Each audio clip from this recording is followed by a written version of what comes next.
స్థిరపడులాగిన సహాయమును అనుగ్రహించమని యేసు పరిశుద్ధ నామములో అడుగుచున్నాము తండ్రి, ఆమేన్. ఇప్పుడు నేను చేసిన ప్రార్థన 19వ కీర్తన చివరి వచనంలో ఉంటది. ఇది ఒకే ఒక వచనం. నా నోటి మాటలు, నా హృదయ ధ్యానములు నీ దృష్టికి అంగీకారమున్నట్లు దేవా సహాయం చేయమని నా విమోచకుడు, నా రక్షకుడిని నేను అడుగుతాను అని చెప్తాడు. నేను నా పేరు వెంకట్రాజ్ పాల్, నా పేరు వెంకట్రాజ్ పాల్. పేరులోనే మీ అందరికీ కనబడుతుంది కదా, నా పేరు వెంకట్ అనేది ఎట్లా పెట్టారో మీకు తెలుసు కదా. మా తాతయ్య గారి పేరు వెంకట్రావు గారు. అయితే మా నాన్నగారి సాక్ష్యాన్ని మీరు అందరూ కూడా వినే ఉంటారు. కొంతమంది వినకపోయినా సరే నేను రివైండ్ చేస్తాను, ఓకేనా? 2 నిమిషాల్లో చెప్పేస్తాను. నా పేరు వెంకట్రాజ్ పాల్ అండి. మా తాతయ్య గారి పేరు వల్ల నాకు అట్లా పెట్టారు. తిరుపతి వెంకటేశ్వర స్వామి పేరు మీద పెట్టబడిన పేరు. నేను కూడా మొత్తానికి నాయుడు కుళ్ళంలోనే పుట్టాను, ఓకేనా? ఈ రోజు కూడా నా సర్టిఫికేట్ ఓసీ అని ఉంటుంది, దాంట్లో ఏ అబ్జెక్షన్స్ లేదు. ఎందుకు చెప్తున్నాను ఇవన్నీ తర్వాత చెప్తాను. 1995వ సంవత్సరంలో రాజమండ్రి దగ్గర పశ్చిమ గోదావరి జిల్లా గోపాలపురం అనే ఊరిలో నేను పుట్టాను. 2000 సంవత్సరానికి అయితే మా నాన్నగారు ఒక రాత్రి ఇట్లానే సరదాగా ఎవరో పిలిస్తే కాదనలేక ఒక మీటింగ్కి వెళ్ళారు. మీకు తెలుసా, మా ఇంట్లో ఎంతో మంచిగా దేవుని ఆరాధన చేసేవాళ్ళం. పుట్టినప్పుడు మేమందరం హిందువులమే కాబట్టి ప్రాబ్లం ఏం లేదు కాబట్టి ప్రతిదీ కూడా నిష్ఠ గరిష్ట సనాతన కుటుంబానికి మేమందరం సంబంధించిన వాళ్ళము. అయితే మా అమ్మ నాన్న పెళ్లి బట్టల మీద మొక్కు తీర్చుకోవడానికి లక్ష్మీ నరసింహస్వామి గుడికి వెళ్ళడానికి 3 రోజులు ఒక పెళ్లి బట్టల మీద ఉన్నారు. అలాంటి కుటుంబంలోంచి పుట్టామన్నమాట మేము. అయితే ప్రతి పండుగ మా ఇంట్లో స్పష్టంగా చేసేవాళ్ళు. మాకు యేసుక్రీస్తు తప్ప మిగతా దేవుళ్ళు అందరితో మంచిగా పరిచయం ఉంది.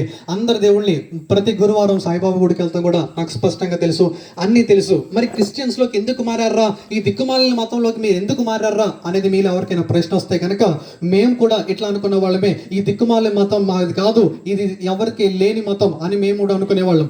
అయితే సరదాగా ఒకరోజు ఎవరో పెద్ద ఆయన తెలిసిన ఆయన మా నాన్నగారిని పిలిస్తే సరదాగా రాను అని చెప్పలేక మా నాన్న వెళ్ళడం జరిగి మీకు లాగా ఒక మూల కూర్చుంటే మా అమ్మ కూడా ఒక పక్కన కూర్చుంది. మా అమ్మ నాన్న కలిసి వెళ్తే మీకులాగా అందరూ ముసుగులు వేసుకుంటే చీ అనుకుని మా అమ్మ నా తల్లి హృదయంలో దూషిస్తుంది. ఏమని తెలుసా, ఏళ్ళేంట్రా మొగుళ్ళు చచ్చిపోయిన వాళ్ళగా పైన గొడ్డ వేసుకుని బొట్లు పెట్టుకోకుండా కూర్చున్నారు, ఇలాంటి దిక్కుమాల చోటికి నేను రాకూడదు అని చెప్పేసి నా తల్లి అక్కడ కూర్చుని ఆ హృదయంలో తిట్టుకుంటా ఉంది. మా నాన్న కూడా ఇష్టం లేకుండా వెళ్ళి కూర్చున్నాడు. ఏం అర్థం కావట్లే. నేను గ్రంథాలు చదవమంటే చదివాం కానీ, హిందూ పురాణాల గురించి చదవమంటే చదివాం కానీ, క్రైస్తవుల బైబిల్ అంటే తెలియదు, దేవుడు అంటే తెలియదు, పాదర్ అంటే అసలు తెలియదు. ఇక్కడ కూర్చుని అన్నలా పాటలు పాడితే మాకేం అర్థమైంది, ఏమీ అర్థం కాదు. నేను చిన్నపిల్లని ఇంట్లో ఉన్నా. అప్పటికి నాకు 5 ఏళ్ల వయసు, 1995లో. అయితే ఆ రాత్రి మా నాన్నగారు వాక్యాన్ని వింటా ఉన్నారు. ఏమర్థమైందో తెలియదు కానీ ఒక రాత్రి మాత్రం ఆయన హృదయం మార్చబడింది. ఎవరో వచ్చి మాట్లాడటం ప్రారంభించారు. ఆయన హృదయంతో దేవుడు మాట్లాడటం ప్రారంభించాడు. నీకు తెలుసా, ఇంతకాలం నుంచి అన్ని చేస్తున్నాయన కూడా ఈ రాత్రి ఏదో దేవుడిని ఆయన అనుభవించగలిగాడు. జీవితంలో అనుభవించగలిగి ఆ రాత్రి తన హృదయాన్ని మార్చుకోగలిగాడు. మార్చుకుని తెల్లారగట్ల అన్నాడు, రేపటి కూడా మీటింగ్ వాళ్ళు పిలుస్తారేమో, పరిగెత్తికి వెళ్దామని కూర్చున్నాడు. దేవునికి స్తోత్రం చెప్దాం ఒకసారి. ఆయన రాత్రి మా అమ్మ మారలేదే. మా నాన్న వాళ్ళు ఎప్పుడు పిలుస్తారో టక్మని వెళ్ళిపోదాం అని చెప్పేసి రెడీ కూర్చున్నాడు. వాళ్ళు ఏదో వచ్చి ఫార్మాలిటీకి పిలుస్తారు, ఓర్నే కాదనిలాగా వెళ్దాం అనుకంటే 2వ రోజు ఈయన రెడీ అయి కూర్చునేసరికి మా అమ్మ కూడా పతికి దేవో బావా అన్నారు కదా, అందుకని చెప్పేసి మా అమ్మ కూడా భర్త ఎక్కడ ఉంటే భార్య అక్కడ అని చెప్పేసి ఈ క్రైస్తవ మీటింగ్లు దిక్కుమాలి 12 దాకా అవ్వరా బాబు, ఆయన వచ్చేదాకా నేను ఎక్కడ ఎదురు చూస్తానని చెప్పి మా అమ్మ కూడా వెనకాల కారెక్కింది అనమాట. కారెక్కిన తర్వాత రాత్రి ఒక చౌదరి గారు సాక్ష్యం చెప్పడం మొదలు పెట్టాడు. తన జీవితంలో ఏ విషయాలు జరిగినాయి, యేసుక్రీస్తుని ఎట్లా అంగీకరించాడు అని చెప్పి అనేక విషయాలు ఆయన చెప్పడం ప్రారంభించిన తర్వాత ఈ రాత్రి దేవుడు నా తల్లితో మాట్లాడడం స్టార్ట్ చేశాడు. నీకేంటి తెలుసా, తన హృదయంలోకి దేవుడు వచ్చి తన హృదయంతో మాట్లాడి, ఇదిగో నేను సర్వశక్తి గల దేవుణ్ణి. ఇందాక ఆ పదాన్ని మీరు వాడుతూ ఉన్నారు, ఎల్ షదాయ్ అనే మాటకి అర్థం ఏంటంటే, హిబ్రూలో ఎల్ అంటే ఎవరైతే దేవుళ్ళు ఉన్నారో, హిబ్రూ అండర్స్టాండింగ్ లో పాత నిబంధన గ్రంథంలో వాళ్ళకున్న అర్థం చేసుకునే దేవుడు ఏంటంటే, ఈ ప్రపంచంలో చాలా మంది దేవుళ్ళు ఉన్నారు, వాళ్ళందరికంటే ఒక పెద్ద దేవుడు ఉన్నాడు. ఆ దేవుడికి పెట్టబడిన పేరు ఎల్ అంటారు. షదాయ్ అంటే శక్తిమంతుడు అని అర్థం. అందరికంటే శక్తిమంతుడా ఎల్ షదాయ్ నేనే అని నా తల్లితో మాట్లాడినప్పుడు ఆవిడ హృదయం మార్చబడింది. ఆ రాత్రి ఇంటికి వచ్చేసి తెల్లారగట్ల 3వ రోజు మీటింగ్ కి ఇద్దరు బయలుదేరదామని సిద్ధంగా ఉన్నారు. దేవునికి స్తోత్రం చెప్దాం ఒకసారి. మీకు తెలుసా, ఇక్కడ నేనున్న సమస్య 5 ఏళ్ల వయసులోనే మనం అంగీకరించేవాళ్ళం కాదు. మా అమ్మ నాన్నటి ప్రార్థన చేస్తుంటే నేనేమో ఇటు పక్క ఇంకొక దేవుడికి దండం పెడతా కూర్చుని నేను. నా తల్లి అనేక కన్నీటి ప్రార్థన చేసింది చిన్న వయసులోనే నా కోసం ప్రార్థన చేసింది. మొత్తానికి మా కుటుంబం అంతా మారారు. మీకు తెలుసమ్మా, వెంటనే మారగానే దేవుని అంగీకరించగానే ఇంట్లో పెద్దోళ్ళు, చుట్టాలు, బంధువులు, రక్త సంబంధికులు, ఊరు వాళ్ళు అందరూ ఊరుకుంటారా? ఊరుకుంటారా? ఎవరు ఊరుకోరు. This is the problem. Exactly. నేనేమంటానంటే ఆ రాత్రి వాళ్ళు మార్చబడిన తర్వాత సమస్య ఎక్కడి నుంచో రాలేదండి. మా నాన్న వాళ్ళ నాన్న అమ్మ నుంచి వచ్చేసింది సమస్య. నా సొంత తాతయ్య నుంచి వచ్చింది, మా అమ్మ వాళ్ళ నాన్న నుంచి వచ్చేసింది, వాళ్ళ అమ్మ నుంచి వచ్చేసింది. మనకి దేవుడు లేరా, మనకి ఇవన్నీ లేరా, మీరు మార్చుకోవాల్సిన అవసరం ఏంటి అని వచ్చింది. కానీ వీళ్ళు మామూలుగా మనుషులు చెప్తే వినలేదు కాబట్టి వీళ్ళు తమ ఆలోచన మార్చుకోలేకపోయారు. ఎందుకు తెలుసా? వాళ్ళతో మాట్లాడింది దేవుడు, వాళ్ళ హృదయాన్ని మలికింది దేవుడు. ఒక రాత్రి ఏమీ తెలియని వాడితో వచ్చి దేవుడు మాట్లాడితే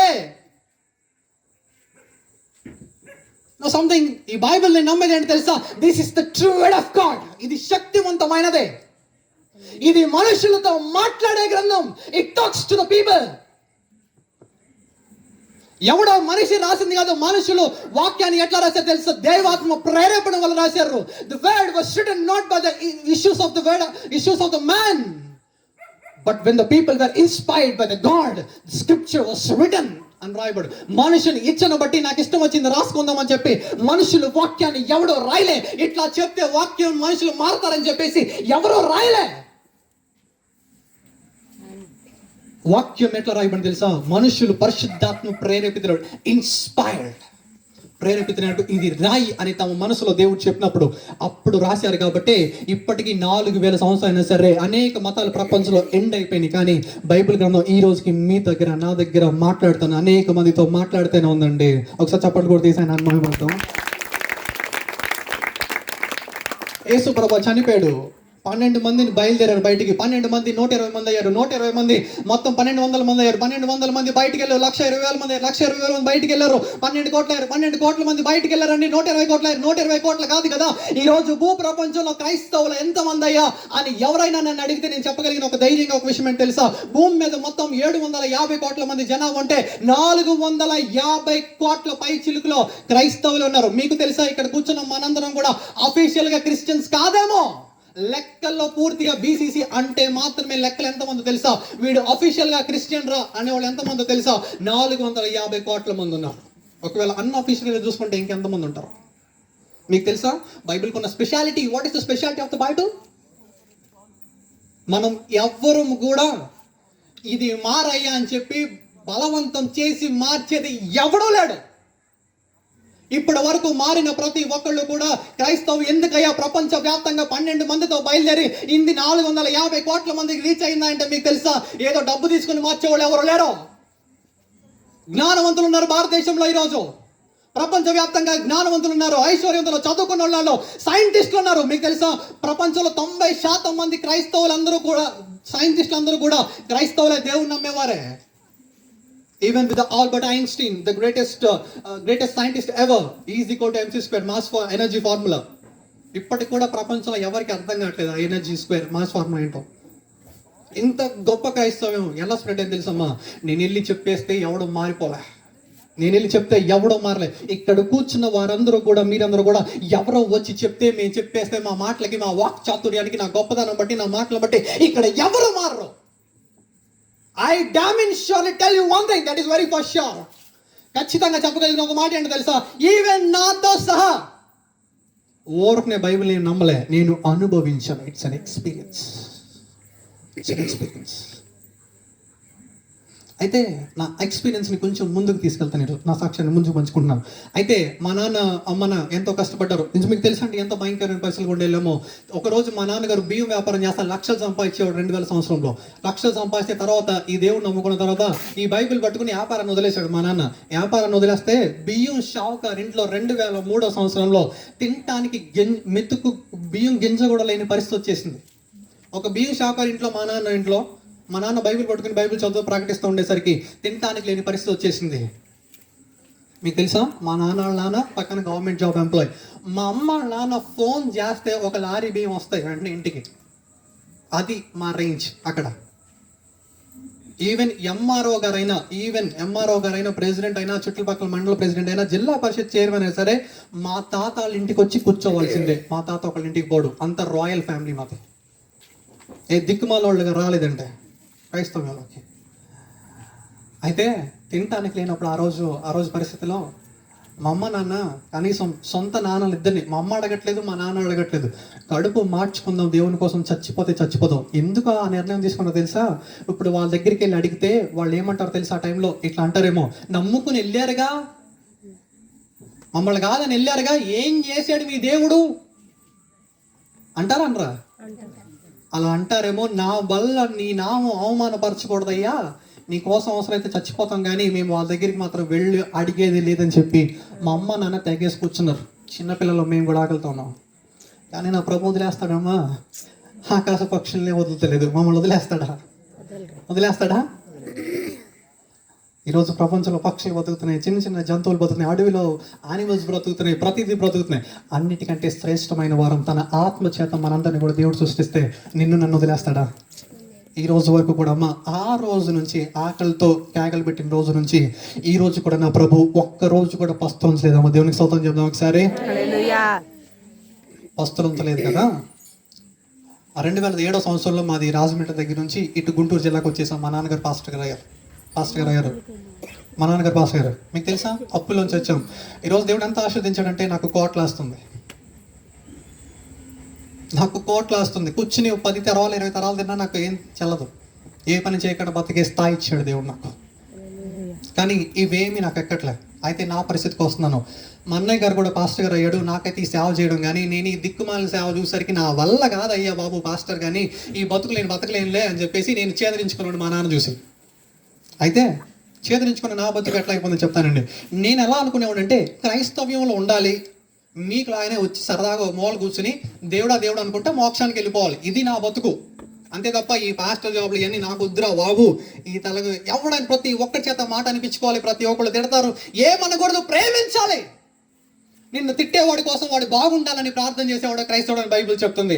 అట్లా ప్రార్థన చేస్తుంటే మా నాన్న మా అమ్మ తిట్టున్న వాళ్ళ కోసం కూడా వాళ్ళ కోసం బాగుండాలయ్యా, వాళ్ళు తిడుతున్న వాళ్ళు బాగుండాలి అని ప్రార్థన చేస్తుంటే ఇది ఎక్కడదరా బాబు అని చెప్పేసి నాకు నచ్చేది కాదు. చిన్న వయసు కదా, నచ్చేది కాదు. అయితే నేను డిగ్రీ చదువుకోవడానికి ఇంటర్ అయిపోయిన తర్వాత నేను పంజాబ్ వెళ్ళిపోయిన తర్వాత అక్కడ నుంచి మళ్ళీ తిరిగి వచ్చేసాను. తర్వాత తెనాలిలో డిగ్రీ కాలేజ్లో జాయిన్ అయిన తర్వాత 2015 సంవత్సరంలో ఇక్కడికి వచ్చి 35,000 మంది స్టూడెంట్స్ మధ్యలో పంజాబ్లో 600 ఎకరాల కాలేజ్, అది 600 ఎకరాల కాలేజీలో అంత హుందాగా బతికే నేను ఈ తెనాల్లో ఈ డిగ్రీ కాలేజీలో ఈ పల్లెటూరు వాళ్ళ మధ్య బెంచీల మీద బతుకుతున్నానేంట్రా బాబు అని ఏడ్చాను ఒక వారం రోజులు. ఏడ్చిన తర్వాత అమ్మ మెల్లగా సెట్ అయ్యాను. అప్పుడు నేను చర్చికి వెళ్తాను మొదలుపెట్టా. డిగ్రీ ఫస్ట్ ఇయర్లో చర్చికి వెళ్తున్నప్పుడు అందరూ ఒకటే వాక్యాన్ని చెప్తున్నారు. ఏ వాక్యం చెప్తున్నారంటే, దేవుడు వస్తున్నాడు, దేవుడు రాకడ అతి సమీపంలో ఉంది. నాకు అర్థం కావట్లే, ఏంట్రా ప్రతి ఒక్కడు ఒకటే మాట చెప్తాడు. మా నాన్నలైతే అదే మాట చెప్తాడు, టీవీలో పెడితే అదే చెప్తున్నారు, మీటింగ్లకు వెళ్తే అదే చెప్తారు, ఎక్కడికి పోయినా ఒకటే మాట చెప్తారు. ఏంటి తెలుసా? The God is coming very soon. అమ్మ బాబాయ్, నాకు అర్థం కావట్లే. బైబిల్ చదవడం మొదలుపెట్టా. అప్పుడు అర్థమైంది, దేవుడు అంటే మళ్ళీ వస్తాడంట, దేవుడు రాకడంటే ఒకటి ఉందంట. మన్ని ఆయనతో పాటు తీసుకెళ్తానికి ఎవరైతే నమ్మి బాప్తీసం పొంది దేవుని మనస వాచ కర్మేణ అనుభవిస్తారో, ఆరాధన చేస్తారో వాళ్ళని తీసుకెళ్తాడంట అని బైబిల్ చదువు తెలుసుకుని ఇప్పుడు ఆ రాకడికి నేను భయపడకుండా ఉండాలంటే ఏం చేయాలని ఆలోచించడం మొదలుపెట్టా. ఆలోచించినప్పుడు నాకు ఒక విషయం అర్థమైంది బైబిల్లో. ఒక వెరీ సింపుల్. అదేంటో తెలుసా? నమ్మి బాప్తీసం పొందినవాడు ఊరుకోండమ్మా. నమ్మి బాప్తీసం పొందినవాడు, నేను ఏ ఏజ్లో ఉన్నాను? డిగ్రీ ఫస్ట్ ఇయర్లో ఉన్నాను. మనకి ఎన్ని కోరికలు ఉంటాయి? ఎన్ని ఉంటాయి? 1 2 బోళ్ళని ఉన్నాయి. ఇప్పుడు నేను బాప్తీసం తీసుకునే సన్యాసిలా తయారవుతానా? అయ్యా ఏసయ్యా నా వల్ల కాదు ఇప్పుడు అని చెప్పేసి కూర్చున్న మెల్లగే. కానీ ఒకటి వాక్యం నాకు మళ్ళీ వినపడుతుంది. అదేంటంటే తెలుసా? దేవుడు వస్తున్నాడు. నాకు బయట వేయడం మొదలు పెట్టింది. నాకు అర్థమవుతుంది దేవుడు వస్తాడంట, నేను నశించిపోతానేమో అని చెప్పి నేను ప్రార్థన చేసుకోవడం మొదలు పెట్టాను. ప్రభా నాకు సహాయం చేయవా బాప్తీసం పొందుకోవాలని. అక్టోబర్ 21, 2015 సంవత్సరంలో నేను బాప్తీసం తీసుకున్నానండి. బాప్తీసం తీసుకున్న తర్వాత నాకు చావు మీద భయం పోయింది. ఎందుకు తెలుసా? ఏ రోజు వచ్చినా పర్లే, ఒకవేళ నా చావు ఏ రోజు వచ్చినా నాకు బాధలే. ఎందుకంటే నేను మరుక్షణం దేవునితో ఉంటాను, దేవుని కోసమే పోరాడతానని ఒక దృఢమైన నిశ్చయాన్ని నేను తీసుకున్నాను. ఆ బాప్తీసం తీసుకున్న 20 రోజుల తర్వాత నవంబర్ 11, 12 తారీఖుల రాత్రిలో నేను అందరిలాగానే పడుకున్నాను ఇంట్లో, కానీ నిద్ర పట్టని రాత్రులు 2 గడిపాను. ఎందుకు నిద్ర పట్టట్లేదో నాకు అర్థం కావట్లేదు. సైకలాజికల్గా అన్ని బాగానే ఉన్నా, మెంటల్గా అన్ని బాగానే ఉన్నా, అన్ని ప్రాబ్లమ్స్ ఏమీ లేవు, కానీ ఎందుకు నిద్ర పట్టట్లేదో నాకు అర్థం కావట్లేదు. యేసయ్య ఏం జరుగుతుందో నాకు అర్థం కావట్లేదు, నాతో మాట్లాడవా అని చెప్పి ఆ రాత్రి ప్రార్థన చేస్తే ఆ తెల్లారి గట్ల వాక్యంతో నాతో మాట్లాడిన మాట ఏంటంటే, నీవు నా సేవకుడు, నీలో నన్ను మహిమపరచుకొందును అని చెప్పాడు. దేవునికి స్తోత్రం చెప్దాం ఒకసారి.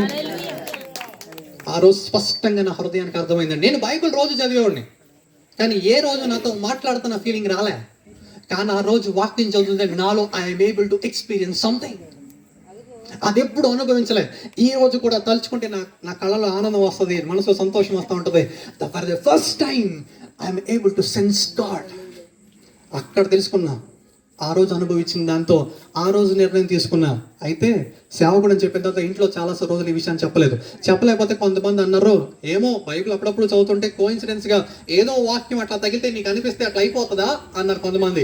నాకు డౌట్ వచ్చింది, వెంటనే ప్రార్థన చేయడం మొదలుపెట్టా. ప్రార్థన చేయడం, ప్రభా నీవే అయితే కనుక నాతో మాట్లాడితే కనుక నాతో మళ్ళీ మాట్లాడయ్యా అని చెప్పడం మొదలు పెడితే ఆ జనవరి 1వ తారీఖున మనందరం కూడా ఆ రాత్రి ప్రామిస్ కార్డ్స్ తీసుకుంటాం కదా. ప్రామిస్ కార్డ్స్ తీసుకుంటే నాకు కొన్ని వందల ప్రామిస్ కార్డులు అక్కడ ఉన్నాయి, వాగ్దాన కార్డులు ఉంటే నేను అక్కడ తీసుకోవడానికి భయపడతా ఉన్నా. కానీ ఏదో ధైర్యం చేసి ఒక కార్డు తీసుకుంటే అక్కడ మాట్లాడిన మాట ఏంటంటే, దేవుడా నా వెంబడిరా, నేను మనుషులను పట్టు జాలరిగా చేస్తానని మాట్లాడినట్టు.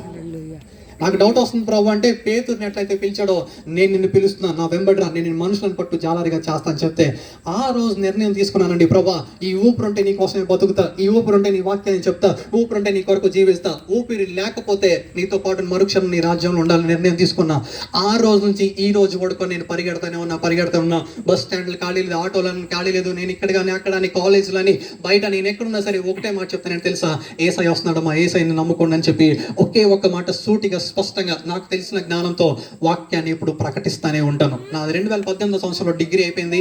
డిగ్రీ అయిపోయిన తర్వాత 2019 సంవత్సరంలో ఖాళీగా ఉన్న తర్వాత 2019 సంవత్సరంలో మళ్ళీ ఇంకో డిగ్రీ చేయడానికి నేను ఇప్పుడు పూణేలో చదువుకుంటూ ఉన్నా. బైబిల్ కాలేజ్లో చదువుతున్నా. Theology bachelor divinity theological studies చేస్తూ ఉన్నా. అయితే ఇప్పుడు నాది 3వ సంవత్సరం అయిపోయింది. రేపు జూన్ 20వ తారీఖు నేను మళ్ళీ పూణే వెళ్ళిపోతా. ఇంకొక సంవత్సరం చదివితే నా డిగ్రీ 4 ఏళ్ల డిగ్రీ కూడా అయిపోతుంది. ఇప్పుడు నాకు 2 డిగ్రీలు ఉంటాయి. ఓకేనా? నా బైబిల్ కాలేజ్లో మేమేం చేస్తామంటే, ఈ బైబిల్ ఆదిమ హిబ్రూ గ్రీక్ భాషలో రాయబడింది కాబట్టి ఆ హిబ్రూ గ్రీక్ భాషలో పలానా 2000 సంవత్సరాల క్రితం వాళ్ళు రాసినప్పుడు ఏ విధంగా రాశారు, దాని అర్థాలు ఏంటి, మన దేశంలో భాష కాని భాషలోకి వచ్చినప్పుడు ఇక్కడ మన సంస్కృతి సాంప్రదాయాల మధ్యలో ఈ వాక్యాన్ని ఎట్లా చెప్పాలని చెప్పి అక్కడ బైబిల్ని లోతుగా అన్వేషిస్తూ ఉంటాం. బైబిల్ యొక్క గుప్త ధననిధిని కూడా మేము ఒరిజినల్ భాషలో తెలుసుకుని మీకు చెప్తా ఉంటాం. ఇందాక ఎల్ షదాయ్ అని చెప్పాను కదా. ఎల్ షదాయ్ అనే మాట హిబ్రూ యొక్క మాట. మీ అందరూ కూడా హల్లెలూయా అని పిలుస్తారు కదా. హల్లెలూయా అనే పదం తెలుగు పదం కాదండి. హల్లెలూయా అనే పదం హిబ్రూ యొక్క 2 పదాల కలయిక. 2 పదాలు ఏంటంటే హలేల్ అనేది ఒకటో మాట, చివరిలో మనం లూయా అని పిలుస్తున్నాం కదా, దాని హిబ్రూలో యహ్వే అని ఉంటది. ఆ 2 పదాల యొక్క అర్థం ఏంటంటే, హలేల్ అంటే స్తుతి, సంతోషించండి అనే అర్థం, లేకపోతే స్తుతించండి అని అర్థం. ఎవరిని స్తుతించాలి, ఎందులో ఆనందించాలి అని అడిగితే చివరి మనం తగిలిస్తున్నాం కదా, యహ్వే అని చెప్తున్నాం కదా, యెహోవాలో ఆనందించండి అనే మాటకి అర్థమే హల్లెలూయా అని అర్థం. ఇట్లా ప్రతి పదానికి అర్థాన్ని తెలుసుకుంటా వాక్యాన్ని ఆ కాలంలో ఎందుకు రాశారు, ఎలా రాశారు అని మన కాలంలో మనం ఎట్లా అప్లై చేసుకోవాలని చెప్పేసి మనందరూ, నేను బైబిల్ కాలేజ్లో ఇవన్నీ నేర్చుకుంటూ ఉంటాం, థియలాజికల్ స్టడీస్ చేస్తా ఉన్నా. ఇప్పుడు నా వాక్యాన్ని పంచుకుంటానమ్మా. ఇప్పుడు నేను ఇట్లా పరిగెడతా ఉన్నాను, అనేక మందికి యవనస్తులు చెప్తాను. నాకైతే ఒకరోజు ఈపూర్లో వాక్యం చెప్తున్నప్పుడు ఒక పావు గంట సేపు వాక్యం చెప్తే నన్ను ఒక ఆయన అమెరికా పంపిస్తా అన్నాడు. కానీ అమెరికా ఆఫర్ వదిలేశాను. బైబిల్ కాలేజ్లోకి వెళ్ళిన తర్వాత ఒకసారి నా ఫ్రెండ్ 1 నెల పాటు నేను దుబాయ్ తీసుకెళ్తా, వస్తావు అని అడిగాడు. ఆ రోజు కూడా వదిలేశాను. కానీ ఈ రోజు మాత్రం మీ దగ్గరికి వచ్చినప్పుడు మీరు పాడే పాటలు చూస్తుంటే, మీరు చేసే ప్రార్థన చూస్తుంటే, మీరు చేసే ఆరాధన చూస్తుంటే, సార్ మీరు చేసే పరిచయం చూస్తుంటే నాకు ఎంతో సంతోషం అనిపించింది. అమెరికా కంటే, దుబాయ్ కంటే, ఇంతకంటే గొప్పగా ఆరాధన చేసే వాళ్ళు ఇక్కడ ఉంటే అవన్నీ కూడా నాకేం పట్టలేదు. కానీ మీరు చేస్తున్నప్పుడు మాత్రం చాలా ఆనందంగా అనిపిస్తుంది. ఒకసారి చప్పట్లు కొడదాం అందరూ కూడా. మీ అందరికీ very good, I'm so happy. నేను ఇక్కడికి ఒకే ఒక్కసారి వచ్చాను. ఇంచుమించు నేను డిగ్రీ ఫస్ట్ ఇయర్లో ఉన్నప్పుడు అనుకుంటా, ఒకే ఒక్కసారి వచ్చాను. ఇదే విధంగా ఇక్కడే ఫస్ట్ లైన్లో ఇక్కడే కూర్చున్నాను. ఇదే నాకు బాగా గుర్తు. ఓకే, ఇప్పుడు నేను వాక్యాన్ని పంచుకోవాలనుకుంటున్నాను. అదేంటంటే మనకి బైబిల్లో బాగా తెలిసిన ఒక వచనమే. లూకాసు వార్త 19వ అధ్యాయం 11వ వచనంలో ఈ విధంగా రాయబడి ఉంటుంది అనమాట. నశించిన దానిని వెతికి రక్షించడానికి మనుష్య కుమారుడు ఈ లోకానికి, అమ్మా వినపడుతుంది వెనకాల వాళ్ళు, నశించిన దానిని వెతికి రక్షించడానికి ఏ మనుష్య కుమారుడు ఈ లోకంలోకి వచ్చాడంట. మీకు అర్థమవుతుంది కదా? బాగా అర్థం చేసుకోండి, మొదలు పెడుతున్నా. నేను ఈ వాక్యాన్ని చెప్పట్లేదు, కానీ అసలు యేసు ప్రభువారు ఎందుకు వచ్చాడు భూమి మీదకి అనే ఒక విషయాన్ని చాలా స్పష్టంగా చెప్పాలనుకుంటున్నా. ఆ యేసు ప్రభువారికి చెప్పడానికి వచ్చాడంటే అసలు నశించిపోయే జనాన్ని ఎవరు ఏ విధంగా నశించిపోతున్నారు అనే విషయాన్ని మనం తెలుసుకోవాలి. అప్పుడు మనకు అర్థమైంది. నశించిపోయాడు ఎవడో తెలిస్తే, ఏ విధంగా నశించిపోతున్నాడో తెలిస్తే కనుక మనం సరి చేసుకోవడానికి యేసు ప్రభువారి దగ్గరికి వెళ్తానికి ఎట్లా మార్గం ఉందో మనం తెలుసుకుంటాం. రైట్, నేను ఈరోజు మీరు బైబిల్స్ మూసేస్తే చక్కగా కథలాగా ఒక విషయాన్ని చెప్తాను, వినేసి మూసేసుకుని ఇంటికి వెళ్ళిన తర్వాత నేర్చుకుంటే చాలు. మీరు బైబిల్ ఓపెన్ చేసి చూడాల్సిన అవసరం కూడా లేనే లేదు. అయితే మీకు బైబిల్ నుంచి ఒక మంచి పుస్తకాన్ని పరిచయం చేస్తా ఈరోజు. ఆ పుస్తకం పేరు నిర్గమాకాండము అని అర్థం. ఓకేనా? నిర్గమాకాండంలో 32వ అధ్యాయం ఉంటుంది. ఆ 32వ అధ్యాయాన్ని నేను సింపుల్ గా పరిచయం చేస్తాను, అర్థం చేసుకోండి. అమ్మా, నిర్గమాకాండము అనే మాటకి హిబ్రూలో లేకపోతే గ్రీక్ లో, హిబ్రూలో రాయబడిన మాట ఎక్సోడస్ అని ఉంటది. ఏం లేదు, సింపుల్. ఆ పుస్తకానికి ఆ పేరు ఎందుకు పెట్టారంటే నిర్గమము అంటే ఇక్కడ నుంచి బయటికి నడిచిపోవడము. అర్థమైందా? ఇక్కడ నుంచి నడిచిపోవడం. ఎక్కడికి వెళ్తున్నాం ఏమో, ఎక్కడికైనా అవునండి. కానీ వీళ్ళు చెప్పారు కదా ఐగుప్తులోంచి కనానులోకి నడిచిపోతున్నారు కాబట్టి అక్కడ ఎక్కడి నుంచి వెళ్తారు అనవసరం, వీళ్ళు అక్కడ నుంచి వేరే చోటకి పోతున్నారు. పోయే దాని పేరు పెట్టారు నిర్గమము, బయలు వెళ్ళుట. హిబ్రూ బైబుల్లో ఎక్సోడస్, ఎక్స్ అంటే బయటకి, ఓడోస్ అంటే దారి అని అర్థము. ఆ దారి గుండా బయటికి పోతున్నారంట, అంతే. ఆ పుస్తకం పేరు అదే. ఆ పుస్తకం కూడా లేదే. మనకు తెలిసిన ఒక విషయం ఏంటంటే ఐగుప్తు నుంచి, బానిసత్వపు బ్రతుకుల నుంచి వాళ్ళందరూ కూడా కనాను దేశం, దేవుని యొక్క ఆశీర్వాదపు ప్రాంతం కోసం వాళ్ళు వెళ్తూ ఉన్నారు. ఈ రోజు మనం కూడా ఇంత భక్తి చేసేది, ఇంతసేపు కూర్చున్నది, ఈ ఎండాకాలం ఇంత ఎండ చవట్లు కక్కుతున్నా సరే ఇక్కడ కూర్చుంది ఎందుకు? ఇక్కడ నుంచి, ఈ భూ ప్రపంచం నుంచి పరమ యెరూషలేము, పరమ కానాను చేరుకోవడం కోసం. అవునా? ఒకసారి గట్టిగా దేవునికి స్తోత్రం చెప్దామా? హల్లెలూయా. ఈ భూమి నుంచి మనం కూడా ఈ దారి గుండా ఆ దారిలోకి ప్రయాణం చేయడం కోసం మార్గాన్ని వెతుకుతూ ఇక్కడ కూర్చున్నాం కాబట్టి మనం కూడా నిర్గమాకాండానికి సరిపోయే వాళ్ళమే. రైట్, నిర్గమాకాండంలో ఈ గ్రంథాన్ని రాసిన రచయిత ఎవరంటే మోషే గారు అని చెప్తారు ఖచ్చితంగా. ఎస్, మోషే గారే ఈ గ్రంథాన్ని రాసి ఉంటాడు. రాసి ఉంటే అయితే ఆ ఇశ్రాయేల్ ప్రజల యొక్క బ్రతుకులు ఎక్కడ ఉన్నాయంటే ఐగుప్తు దేశంలో, ఐగుప్తులో బానిసత్వం నుంచి వాళ్ళందరూ కూడా బయటకు వచ్చేసారు. దేవుడికి మొరపెట్టారంట, కేకలేశారు. ఏం తెలుసా? ప్రవ్వా, వీళ్ళు మమ్మల్ని చంపేస్తున్నాడు, ఈ ఫరో మమ్మల్ని వదులుతలేదు, మమ్మల్ని అందరూ కూడా విడిపించిన ఆయన అని చెప్పి కేకలేయడం మొదలు పెట్టారు. పాపం తట్టుకోలేక దేవుడు నా ప్రజలందరినీ విడిపిద్దామని చెప్పి మోషే అనే ఒక ఆయన లేపి తీసుకెళ్లి ఆ రాజుతో మాట్లాడి వాళ్ళందరినీ బయటకు తీసుకొచ్చేసాడు బానిసత్వం నుంచి. వీళ్ళందరూ కూడా ఇప్పుడు కనాను, లేకపోతే ఈ రోజు ప్రపంచ భూమి మ్యాప్ లో ఇజ్రాయేలు అనే దేశం ఉంది కదా, ఆ దేశానికి వెళ్తున్నారు అనమాట. దారిలో ఉన్నారు. ఈ దారిలో ఉన్నప్పుడు దేవుడు కొన్ని విషయాలు చెప్పాడు వీళ్ళకి. ఏ విషయాలు చెప్పాడంటే, అరే అబ్బాయి, మీకు ఒకటి బాగా గుర్తుపెట్టుకోండి, నేను మిమ్మల్ని అందరినీ విడిపించాను కదా, నేను మిమ్మల్ని అందరినీ నడిపించాను కదా, మీరు మీకు ఇష్టమైనట్టు నడిస్తే కుదరదు ఇక్కడ. సింపుల్ గా మళ్ళీ అర్థమయ్యే భాషలో చెప్తున్నా, అర్థం చేసుకోండి. మీరు ఇక్కడ కూర్చున్న వాళ్ళందరూ పిల్లల్ని కన్నారు కదా, మీ పిల్లలు మీకు ఇష్టం లాగానే నడిస్తే మీకు మనసు సంతోషంగా ఉంటుందా? మీరు ప్రతిదానికి ఇది చేయొద్దు, అది చేయొద్దు, అరే నాన్న చేయదు అని చెప్పి మొత్తుకుంటారు, కొడతారు, కేకలేస్తారు, బాధపడతారు, బతిమలాడి మరీ చెప్తారు. అవునా? ఎందుకు? మీ పిల్లలు కన్న ప్రేమ.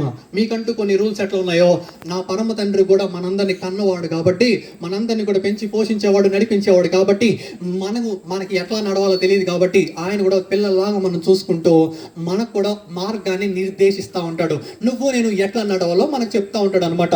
ఈ చెప్తా ఉంటే ఇజ్రాయెల్ ప్రజలు కూడా చాలా విషయాలు చెప్పాడు అనమాట. వీళ్ళలో 10 ఆజ్ఞలు ఇచ్చాడు. మనకు తెలిసిన ఆజ్ఞలు ఏంటంటే 10 ఆజ్ఞలు అని చెప్తాం అనమాట. 10 ఆజ్ఞలే కాకుండా ఇజ్రాయెల్ ప్రజలకు బయట ఎన్ని ఆజ్ఞలు ఉన్నాయంటే మొత్తం 643 ఆజ్ఞలు ఉన్నాయి అనమాట. 643 ఆజ్ఞల్లో 345 ఆజ్ఞలు ఏమని చెప్తాయంటే ఇది చెయ్యాలి అని ఉంటది. మిగతా ఆజ్ఞలు ఎట్లా ఉంటాయంటే ఇది చేస్తే ఈ ఆశీర్వాదం వస్తుంది అన్న ఆజ్ఞలు ఉంటాయి. మొత్తం 643 ఆజ్ఞలు ఉన్నాయి అనమాట. ప్రాముఖ్యంగా మాత్రం ప్రతి మనిషి పాటించవలసినవి మాత్రం 10 ఆజ్ఞలు మాత్రమే. ఓకేనా? బాగా అర్థం చేసుకోండి. ఈ 10 ఆజ్ఞలు అయితే వీళ్ళందరూ కూడా దారి గుండా అరణ్యంలో నడుస్తా ఉన్నారు అనమాట. ఎంతమంది అనుకున్నారు? ఇంచుమించు 6 లక్షల మంది సైన్యం అనమాట. మొత్తం నడుస్తా ఉన్నారు. పిల్ల జల్లా వేసుకుని, తట్ట బుట్ట సదురుకుని, గాడిదల్ని, కోడిని, మేకలు వేసుకుని నడుస్తా ఉన్నారు. నడుస్తా ఉంటే దారిలో ఈ ఆజ్ఞలు ఇచ్చాడు కదా దేవుడు. ఈ ఆజ్ఞలు ఇవ్వడానికి ముందు, ఇప్పుడు నేను ఇంకా ఆజ్ఞలు ఇచ్చాడని చెప్పాను. ఇప్పుడు వీళ్ళందరినీ ఒక చోట ఆపేసి మోషే, నువ్వు కొండెక్కయ్యా, నా దగ్గరికి రా, నేను కొన్ని ఆజ్ఞలు చెప్తాను. ఇంకా ఆజ్ఞలు ఇవ్వలేదండి. ఆజ్ఞలు ఇచ్చే ముందు కథ ఏంటో చెప్తున్నాను, అర్థం చేసుకోండి. ఈ ఆజ్ఞలు ఇచ్చే ముందు మోషేని కొండ మీదకి పిలిచాడు అనమాట. కొండ మీద పిలిస్తే ఈ సైన్యం అంతా కూడా కింద కూర్చోవాలి, మోషే పైకి వెళ్ళాలన్నమాట. మోషే పైకి వెళ్ళిన తర్వాత మోషే 10 రోజులైంది కిందకి రావట్లే, 20 రోజులైంది కిందకి రావట్లే. ఈ కూర్చున్న వాళ్ళందరికీ కూతి పొడతా ఉంది అనమాట, కూతి పొడతా ఉంది. ఆ పైకి వెళ్ళినోడు బతుకున్నాడు లేదు చచ్చాడో తెలియదు. ఇప్పుడు మేము ఇంటికి దారిలో వెళ్ళాలి, వెళ్ళిపోదాం పదండి అంటున్నారు కొంతమంది. కొంతమంది ఏమో భయపడి అమ్మో ఆ దేవుడు మనం చంపేస్తాడేమో అని చెప్పేసి భయపడి వాళ్ళెవరు కూడా ముందుకు రావట్లేదు. ముందుకు రాకపోతే అయితే ఈ మోసే కోసం ఎదురు చూడలేకపోతున్నారు అనమాట. పాప 30 రోజులైంది కిందకి రావట్లే. అంతలోకి వీళ్ళందరూ కూడా ఏం చేస్తారు తెలుసా? అరే మనందరికీ దేవుడు ఉంటే సరిపోద్ది కదా, మనం ఒక దేవుడిని చేసుకుందాం, మనం ఒక దేవుడిని చేసుకుని ఆయన్ని మొక్కి వేసుకుని మన ముందు పెట్టుకుని మనందరం కూడా దాన్ని భుజాల మీద ఎత్తుకుని నడిపించుకుని తీసుకుంటా ఈ దేవుడే మనల్ని నడిపించాడని చెప్పి వెళ్ళిపోదాం పదండి, ఆ మోసే ఏమైపోవడం మాకు అనవసరం అని చెప్పేసి అన్నారు అనమాట. ఈ మోసేకి ఒక తమ్ముడు ఉంటాడు, ఆ తమ్ముడిని పిలిచారు. ఆ తమ్ముడు పిలిచి ఇదిగో మీ అన్న లేడు కదా, మీ అన్న పొజిషన్ నువ్వు తీసుకుని నువ్వేం చేస్తావు అంటే మాకు ఒక మంచి బొమ్మను చేసి అంటే ఈయన అన్నాడు, ఒరే నాయన ఇప్పుడు బొమ్మను చేయడం ఎందుకు, ఆయన ఒత్తరగా తిరిగి వెయిట్ చేద్దాం అన్నాడు. మేము ఆగలేకపోతున్నాం 4 రోజులైంది ఇంకా రాలేదు. ఏం చేయమంటావు అంటే పాపం గొంతు మీద పట్టుకునే స్థాయికి వచ్చేసారు జనం. ఇక చంపేస్తారేమో అని భయపడ్డాడు అనమాట. ఆయన పేరు అహరోను, మోషే తమ్ముడు. ఈ జనం నన్ను చంపేస్తారేమో అని చెప్పేసి వెంటనే ఈయన ఏం చేశాడంటే, సరే మీకు కావాల్సింది ఏంటి, మీకు దేవుడిని తయారు చేయాలి అంతే కదా, ఏం అక్కర్లే, మీ ఇంటి దగ్గరికి వెళ్ళండి, ఇంట్లోకి వెళ్ళి మీ భార్యలు ఉంటారు కదా, మీ పిల్లలు మీ పెట్టిలో ఉన్న బంగారం అంతా తీసుకురండి, బంగారం అంతా తీసుకొచ్చి నాకు ఇవ్వండి, నేను మీకు దేవుడిని చేసి పెడతా అని చెప్పాడు. ఎవరో అహరోను చెప్తే వీళ్ళందరూ ఇంటికి వెళ్ళి వెంటనే బంగారం తీసుకొచ్చి ఇచ్చారు. బంగారం తీసుకురాగానే ఈయన ఒక మంచి దూడపోతుని తయారు చేశాడు. మంచి దూడపోతుని తయారు చేయగానే వీళ్ళందరూ కూడా మంచిగా ఇదిగో ఇదే మన దేవుడు, ఆయన అక్కడ నుంచి ఇక్కడికి నడిపించిన ఈ దేవుడే మన దేవుడు, ఈయన ముందు పెట్టుకుని మనం జాతర చేసుకుని మనం ఐగుప్తు నుంచి కనాన్లోకి వెళ్ళిపోదాం పదండి, ఆ మోషేతో మనకు పని లేదు, ఆ పిలిచిన దేవుడితో మనకు పని లేదు అని చెప్పేసి వాళ్ళందరూ కూడా జాతర చేస్తున్నారు కింద. అమ్మాయి నిర్గమాకాండం ఇదే జరుగుతుంది ఎగ్జాక్ట్ గా. అక్కడ జరిగిన బైబిల్లో కథ చెప్తున్నాను మీకు. ఇది 4000 సంవత్సరాల క్రితం జరుగుతున్న కథ చెప్తున్నా, అర్థం చేసుకోండి. కింద అంతా కూడా మంచిగా జాతర చేస్తున్నారు. ఎట్లా చేస్తున్నారంటే పిల్లల్ని బలిస్తున్నారు, దానికి రక్తాన్ని ప్రోక్షిస్తున్నారు, కోళ్ళని బలిస్తున్నారు, అన్ని చేస్తున్నారు. వీళ్ళందరూ కూడా కింద డాన్స్లు ఆడుతున్నారు అనమాట. డాన్స్లు ఆడుతుంటే పైన కొండ మీద ఒక ఆయన ఉన్నాడు కదా, మోషే ఉన్నాడు కదా, ఇంతకీ ఆయన ఏం చేస్తాడు అంటే దేవుని సన్నిధిలో కూర్చుని ప్రార్థన చేస్తున్నాడు. మరి దేవుడు ఏం చేస్తున్నాడు రా పైన అంటే 2 రాతి పలకలు తీసుకుని వీళ్ళు అసలు ఏం పనులు చేయాలి, దేవుని ఎట్లా ఆరాధన చేయాలని దేవుడు తన స్వహస్తాలతో తన సొంత చేతితో 10 ఆజ్ఞల్ని రాశాడమ్మా. సొంత వేలితో రాసిన ఆజ్ఞలవి. ఆ 2 పలకలను తీసుకొచ్చాడు దేవుడు. వెంటనే ఆ పలకల్ని రాయడం ముగిచ్చేసి వెంటనే ఆయన చేతికి ఇచ్చేసి, మోషే నీ కింద ఏం జరుగుతుందో నీకు తెలియదు కదా, నువ్వు కొండ మీద ఉన్నావు కదా, నాకు తెలుసు ఏం జరుగుతుందో తెలుసా, నువ్వు కిందకి వెళ్ళి వెంటనే చూడు, నీ ప్రజలందరూ ఆల్రెడీ తప్పిపోయారు, వాళ్ళందరూ కూడా కింద నాకు వ్యతిరేకంగా నడుస్తున్నారు, వాళ్ళంతటా వాళ్ళు ఒక దేవుని తయారు చేసుకున్నారు, వాళ్ళందరూ ఒక బొమ్మను చేసుకుని నాకు చెందవలసిన మహిమను నేను వాళ్ళందరినీ కూడా ఐగుప్తు దేశం నుంచి బానిసత్వం నుంచి 10 అద్భుతాలు చేసి తీసుకొస్తే నాకు చెందవలసిన మహిమను వాళ్ళు వేరే వాళ్ళకి ఇచ్చేసి ఇదే నా దేవుడు అని చెప్పి నన్ను పక్కకి నెట్టేశారయ్యా, నా హృదయం బాధేస్తుంది, నువ్వు అర్జెంటుగా నువ్వు కొండ దిగి వెళ్ళిపో అని చెప్పి మోషేని కొండ నుంచి పంపించేశాడు దేవుడు. పంపించేగానే మోషే కిందకు వచ్చేసాడు. మోషే కిందకు వచ్చేస్తుంటే వీళ్ళందరూ కూడా డ్యాన్స్లు వేస్తున్నారు అనమాట. వీళ్ళందరూ కూడా డ్యాన్స్లు వేస్తూ ఉన్నారు. డ్యాన్స్లు వేస్తుంటే మోషే వచ్చాడు. వాళ్ళందరూ మోషేని చూసరికి అమ్మా వచ్చేసాడు రా బాబు, ఒక్కసారి టెన్షన్కి వెళ్ళిపోయారు. ఏం చేయాలో అర్థం కావట్లే. ఇది జరిగే కథ. ఈ టైంలో అహరోన్ని పిలిచి, నేను పైకి వెళ్ళాను కదా, నేను వస్తానని చెప్పాలి కదా, నువ్వు ఈ బొమ్మను ఎందుకు చేసావు, వాళ్ళు చేయమంటే నువ్వు చేసేస్తావా అని గట్టిగా అరిచాడు.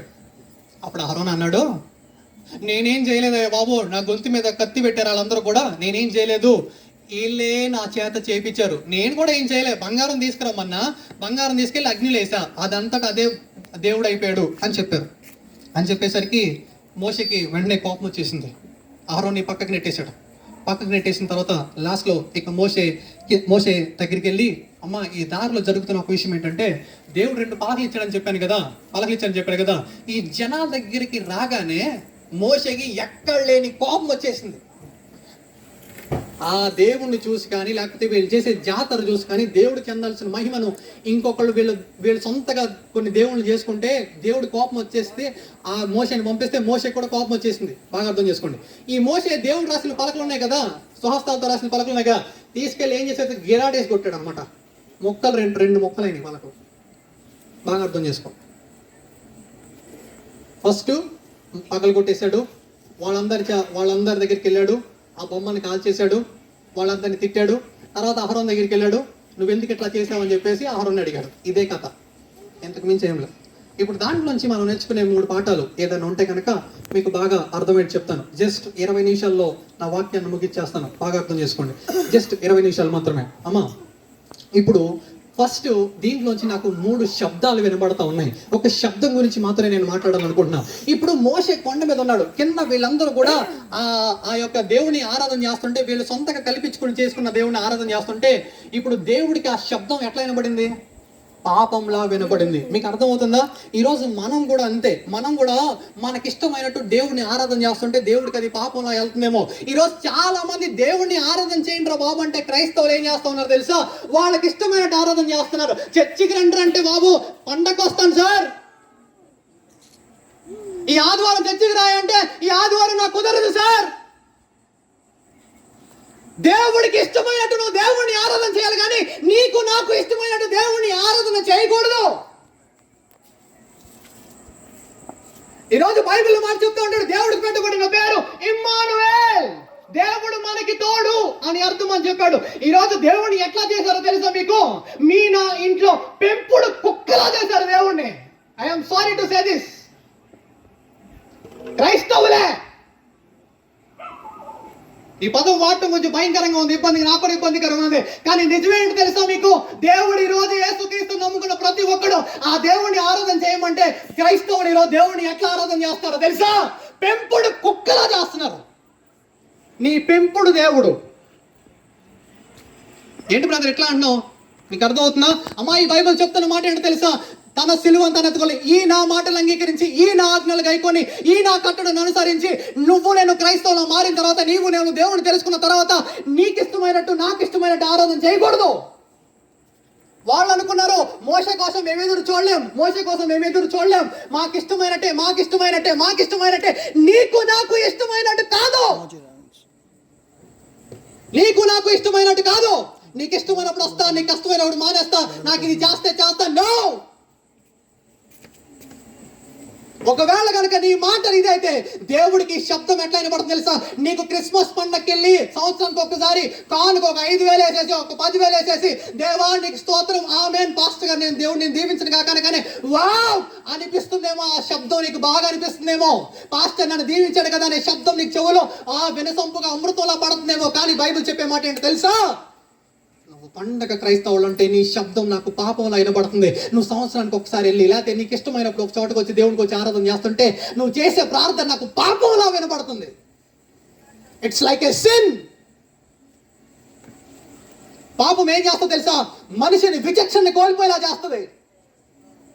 మతం అనే మాటకి అర్థము దేవుణ్ణి వెతకడం అని అర్థం సంస్కృతంలో. నీ ఇష్టం. మా ఇంట్లో పెంపుడు కుక్క కూడా అంతే కదా. మనకు ముద్దు వచ్చినప్పుడు దగ్గర తీసుకుంటాం, మన కష్టమైన అనిపించినప్పుడు హే చీపో అని అప్పుడు కొడతాం, అంతేనా? దేవుడు కూడా అంతే కదా. ఈ రోజుల్లో మన కష్టం వస్తే దేవుడు కావాలి, అన్ని బాగున్నప్పుడు నిన్న నేడు లేపు మార్పు లేని దేవుడు, మారని దేవుడు. అమ్మా, ఎప్పుడు ఒకేలాంటి ఆరాధన నీ నుంచి నా నుంచి కోరుకుంటున్నాడు. ఇదేంటి తెలుసా? నీకు ఇష్టమైనప్పుడు, నీకు కష్టమైనప్పుడు కాదు. దేవుడు ఎప్పుడు ఒకేలా ఉండాలి, మండుచున్న కట్టెలా ఉండాలి. ఒకవేళ కనుక నువ్వు ఇట్లాంటి ప్రార్థన చేస్తూ ఉంటే, ఇట్లా వెంబడిస్తూ ఉంటే, నువ్వు చేసే భక్తి దేవుడికి పాపంలా వినపడుతుందమ్మా. నువ్వు చేసే ప్రార్థన, నువ్వు పాడే పాట. ఇంకా చాలా మంది పాడుతూ ఉంటారు ఏంటి తెలుసా? తమ స్వరాలు వినిపించుకోవడం కోసం. నాకు అంటుంటారు చాలా మంది, వాక్యం ఎందుకు చెప్తారు తెలుసా? గొప్పల కోసం. జనాలు మారాలనే తపన ఉండదు. ఒకటి శబ్దం ఏంటి తెలుసా? ద సౌండ్ ఆఫ్ సిన్నింగ్ అని పిలిచారు దీన్ని. వాళ్ళందరూ బాగా ఎంజాయ్ చేస్తున్నారు, వాళ్ళందరికీ అది ఎంజాయ్మెంట్. దేవుడికి మాత్రం అది ఎట్లా కనబడుతుంది తెలుసా? పాపపు శబ్దంలా వినబడుతుంది. ఒకటి ద సౌండ్ ఆఫ్ సిన్నింగ్, పాపపు శబ్దం. నువ్వు చేసే ఆరాధన అది దేవునికి ఎట్లా వినపడుతుంది అనే ఒక విషయాన్ని స్పష్టంగా తెలుసుకోవాలి. ఒకటి. రెండో దగ్గరికి వెళ్తున్నాను, మీకు అర్థం చేసుకోండి. ఇప్పుడు అహరోన్ దగ్గరికి మోషే తమ్ముడి దగ్గరికి వెళ్ళాడు. మోషే తమ్ముడి దగ్గరికి వెళ్ళి ఏం చేసావు నువ్వు అంటే, నేనేం చేయలే, బొమ్మను చేసావు కదా, వీళ్ళందరూ ఆరాధన చేసుకోండి, దేవుడు నువ్వేగా చేసింది, చెప్పాలి కదా నేను వస్తానని అని అడిగితే అహరోన్ గారి నోట్లోంచి వస్తుంది రెండో మాట. అక్కడ ఒక శబ్దం వినబడుతుందా మీకు? ఏమంటున్నాడు తెలుసా? నేనేమి చేయలేదు, ఈ ప్రజలే. రెండో మాట చెప్తున్నా, అర్థం చేసుకోండి. ద సౌండ్ ఆఫ్ షిఫ్టింగ్ అన్నారు. నేను పాపం చేస్తే నేను అంగీకరించాలి, నేను తప్పు చేస్తే ప్రభువా నా తప్పు అయిపోయిందని ఒప్పుకోమని చెప్పాలి. కానీ అహరోను తన నోట్లోంచి వచ్చే శబ్దం ఏంటో తెలుసా? నేను మంచోడిని, ఈ ప్రజలని తన పాపాన్ని వేరే వాళ్ళకి మీద ఎట్టేస్తున్నాడు. ద సౌండ్ ఆఫ్ షిఫ్టింగ్ అనే మాటకి ఇల్లు ఇక్కడ నుంచి ఇంకో చోట షిఫ్ట్ అవుతారు కదా, మార్చడం. నా పాపాన్ని నేను ఒప్పుకోవాలి. కానీ భక్తులు ఏం చేశాడు? దావీదు అంటోళ్ళు తప్పు చేసినప్పుడు రూమ్లోకి వెళ్ళిపోయి కూర్చొని నేను చేసింది తప్పు అని చెప్పి 51వ కీర్తన రాశారు. దేవా శుద్ధ హృదయం ఎందుకు కలుగుదయ్యా, నేను పాపినయ్యా, ఆ తప్పును క్షమించిన ఆయన అని చెప్పి, నీ పరిశుద్ధాత్మ నా దగ్గర నుంచి తీసేయకయ్యా అని చెప్పి కన్నీటి ప్రార్థన చేస్తూ దేవుణ్ణి వేడుకుంటా ఉన్నాడు. అక్కడ వాడబడిన పదం గ్రీక్లో మెటనోయియా అని పిలుస్తారు. మీకు తెలుసమ్మా, మన పాపం మనకి బాగా అర్థమైనప్పుడు, దేవుని దగ్గరికి మనం బాగా వెళ్తున్నప్పుడు మనకు ఒక విషయం అర్థమైంది. ఏంటి తెలుసా? దేవుడు లాంటి పరిశుద్ధుడు ఇంకొకడు లేడు. ఆ ప్రసన్నతలోకి నువ్వు నేను దగ్గరగా వెళ్ళగలిగితే నీకు నాకు అర్థమైంది ఏంటి తెలుసా? ప్రభువా ఇంతగా ఇలాంటి పాపం కలిగిన నన్ను ఎట్లా ప్రేమించావయ్యా నువ్వు. ఒకవేళ మీరు నమ్ముకున్న దేవుడి దగ్గరికి వెళ్ళి ఆయన మీ పేరేంటయ్యా అని అడిగితే ఆయన నా పేరు వెంకట, నా పేరు శక్తివంతుడు అని చెప్పడు. The God of the Bible, ఈ యేసుక్రీస్తు అనే దేవుడు ఆయన దగ్గరికి వెళ్ళి నీ పేరేంటయ్యా అని అడిగితే ఆయన చెప్పగలిగిన ధైర్యంగా ఒకే ఒక మాట ఏంటి తెలుసా? నేను పరిశుద్ధుడిని, ఐఎమ్ ద హోలీ గాడ్. నేను పరిశుద్ధుడిని, మీరును పరిశుద్ధులై ఉండండి. పాపాన్ని ఇప్పుడు కప్పుకోవద్దమ్మా, ఒప్పేసుకోవడమే. పక్కన వాళ్ళని మెట్టొద్దు, పక్కన వాళ్ళ మీద నెట్టొద్దు. ఎప్పుడు కూడా మనం చేసిన తప్పులు పక్కన వాళ్ళ మీద నెట్టేయడం, పక్కన వాళ్ళు అది చేశారు సార్, అలా చేయడం వల్ల నేను ఎట్లా చేశా, నేనేమన్నాను తెలుసా? ఒకవేళ నువ్వు చేసింది తప్పు అని నీకు తెలిసినప్పుడు దేవుని దగ్గరికి వెళ్ళి ఒప్పుకోవడం మాత్రమే నీకున్న గతే. నీ పరిస్థితుల మీద పెట్టద్దు, నీ పాస్టర్ మీద పెట్టద్దు, నీ పక్కన విశ్వాసం మీద పెట్టద్దు. ఏం చేసింది తప్పు బ్రోవా, ఐఎమ్ సారీ లార్డ్. దేవుని దగ్గరికి వెళ్ళి నువ్వు వేడుకోగలగాలి. అక్కడ రాయబడిన పదం, 51వ అధ్యాయంలో రాయబడిన పదం మెటనోయియా అనే పదం. దానికి అర్థం ఏంటో తెలుసా? అర్థం చేసుకోండి. రిపెంటెన్స్, లేకపోతే పశ్చాత్తాపం ఎట్లా పడతాం తెలుసా? ఒకటి, మెటనోయియా అనే పదానికి అర్థం వెనక్కి వచ్చేయడం. ఇట్లా వెళ్ళేవాడు వెనక్కి వచ్చేయడం చాలా ఈజీగా. కానీ ఒకవేళ మనం దేవుని దగ్గర నుంచి మన పాపంలోకి వెళ్తాయంట, మెటనోయియా అని అక్కడ రాయబడిన పదానికి అర్థం ఏంటో తెలుసా? నేను దేవునికి చేరుకోలేనంత దూరం వెళ్ళిపోయాను, దేవుడికి నాకు మధ్యలో ఒక అగాధం వచ్చేసింది. ఆ అగాధాన్ని నేను దాటలేక ఆ లైన్ దగ్గర నుంచుని, దేవా ఆ లైన్ దాటడానికి నాకు అవకాశం లేదు, నేను తప్పు చేస్తానయ్యా, నాకు అవకాశం లేదు, నీ కాళ్ళు పట్టుకోవడానికి కూడా నేను ఆ లైన్ దాటలేకపోతున్నాను ప్రభు అని చెప్పి ఆ లైన్ దగ్గర నుంచి నేను దేవుని పరిశుద్ధత కోసం కన్నీటితో ఏడుస్తూ రోధిస్తూ ఉంటావు చూడు. దావీదు చేసే పని అది మెటనోయియా, గ్రీక్ పదం. సింపుల్గా మనం వెళ్ళిపోయి ఐఎమ్ సారీ లార్డ్, దేవా నన్ను క్షమించాయి నీకు వందలు, ఇది కాదు. పశ్చాత్తాపం అనేది తెలుసా? దేవుని దగ్గరికి వెళ్ళి ప్రభా ఏం చేసిన దానికి నేను అస్సలు. కానీ పాల్ వాషర్ అనే ఒక భక్తుడు అంటాడమ్మా, if you remove grace from the Christianity, whatever the remaining in the Christianity is the wrath of the God అని పిలుస్తాడు. మీకు ఒకటి బాగా చెప్తున్నా, అర్థం చేసుకోండి. ఇందాక అంకుల్ భలే ప్రార్థన చేశారు. మీరు తరచుగా వాడిన పదం ఏంటో తెలుసా? మీ ప్రార్థనలో కృప అనే ఒక పదాన్ని వాడారు. కృప అనే ఒక పదాన్ని తీసేస్తే క్రిస్టియానిటీలో నీకు నాకు మిగిలేది ఏంటో తెలుసమ్మా? భూమి మీద మానవుడికి తాను చేసిన పాపానికి దేవుని ఉగ్రత ఒక్కటే. నీకు నాకు మిగిలేది only the wrath of God. ఉగ్రుడై దేవుడు మన మీద పడిపోతున్నాడు. జస్ట్ కృప అట్లా కాపాడేస్తుంది. మనం అర్హులు కాని దాని కొరకు మనని అర్హునిగా చేసేది కృప. నా గొప్పని బట్టి, నా నీతిని బట్టి, నాకున్న డబ్బుని బట్టి, నాకున్న అంతస్తులు బట్టి దేవుడు నన్ను కరోనా నుంచి తప్పించలే. నేను కూడా పోతానేమో, కరోనాలో పోయేవాడేమో. దేవుడు జస్ట్ కృపలో కాపాడేశాడు. ఎందుకయ్యా కృపలో కాపాడేశాను అడిగితే దేవుడు చెప్పేది, నేను నిన్ను ప్రేమిస్తున్నాను, నీతో నాకు ఇంకా పని ఉంది. ఏం తెలుసా? నేను నిన్ను మార్చుకున్నానంటే నువ్వు అనేక మందికి నా సత్య సువార్తను చెప్పాలి. కానీ మనకున్న పాపం ఏం చేస్తుంది తెలుసా? దేవుడికి నన్ను దూరం చేసేస్తుంది, ఇటుపక్క మనుషులకి నన్ను దూరం చేసేస్తుంది. ఒకటి దేవునికి దూరం అయిపోతున్నాను, ఇటుపక్క మనుషులకి అందుకే నేను ఒక మాట చెప్తున్నాను, ఏం తెలుసా, ఇటు మనుషులకి దగ్గర అవ్వాలి, అటు దేవుని దగ్గర అవ్వాలంటే నీ పాపాన్ని ఎప్పుడు కూడా నువ్వే ఒప్పుకోవాలి. పక్కనోడి మీదకి నెట్టొద్దు, పరిస్థితుల మీదకి నెట్టొద్దు. They should be never a sound of shifting in your life. నీ జీవితంలో ఎప్పుడు కూడా పక్కనోడి మీద నెట్టడం, పాపాన్ని ఎవరి మీదకి షిఫ్ట్ చేయొద్దు. ఒకటి పాపపు శబ్దం అని చెప్పాను. రెండోది అహరోను నోట్లోంచి వచ్చే శబ్దం, ద సౌండ్ ఆఫ్ షిఫ్టింగ్, అంటే ఏంటో తెలుసా, పక్కన మీద నెట్టడం.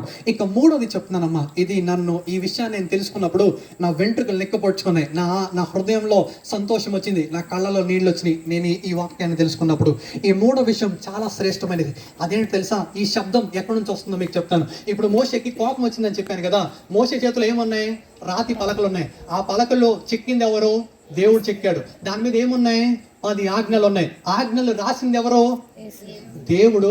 ఆకాశములు పట్టజాలని దేవుడు తన అమోఘమైన శక్తితో తన చేతి వ్రేలు పెట్టి, జీవము గల దేవుడు ఒక రాతి పలక మీద రాస్తే అవి ఎంత బంగారంలో చూసుకోవాలి మనం, అవునా?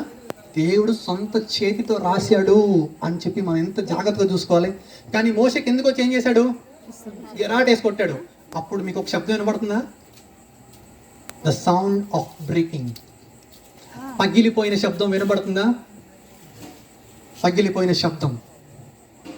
ఒకటి పాపపు శబ్దం, రెండోది పక్కనోళ్ళ మీద పాపాన్ని నెట్టేసే శబ్దం, మూడో శబ్దం ఎక్కడ తెలుసా మీకు, దేవుని ఆజ్ఞలు పగిలిపోయిన శబ్దం. మీకు కనబడుతుందా?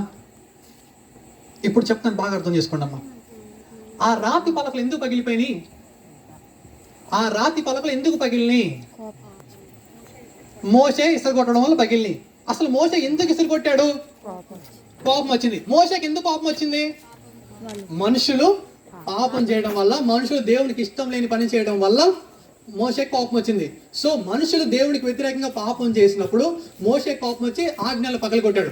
అంటే పాపం వల్ల దేవుని ఆజ్ఞలు, మనుషుని యొక్క పాపం వల్ల దేవుని ఆజ్ఞలు, అమ్మ వినపడుతుందా, మనుషుని యొక్క పాపం వల్ల దేవుని ఆజ్ఞలు ఏమైనాయి, తన సొంత చేతితో రాసిన తన మాటలు పగిలిపోయినాయి. ఇప్పుడు మీకు అర్థం చేసుకోండి అమ్మా, బాగా అర్థం. మనుషులు, ఈ పాయింట్ చాలా విలువైన పాయింట్. పాపం వల్ల ఆ రోజు దేవుని ఆజ్ఞలు పగిలిపోయినాయి. ఆ రోజు మనుషులు చేసిన తప్పు వల్ల, ఆ రోజు మనుషులు చేసిన పాపం వల్ల ఆ రోజు దేవుని మాటలు పగిలిపోయినాయి.